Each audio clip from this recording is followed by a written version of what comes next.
Mana sizlarga огород, mana sizlarga shuncha ish, mana o'tinlar, огород tozalandi, shuncha o'tin chiqdi. Endi bular hammasini joylashtirish kerak o'tinxonaga. Mazzami qishloqda yashaydigan ayollarga? Mazza.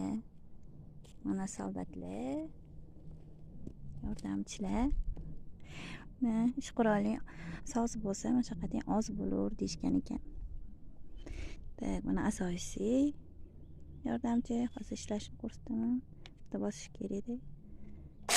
Hop, ana ovozni qaranglar, ovozni voybat. Nima deyapti bu? O'tinlaring menga chipuxa deyapti. 5 minutda maydalab tashlayman deyapti. Mana yordamchi. Tadam. Bunaqa qiladi blogerlar.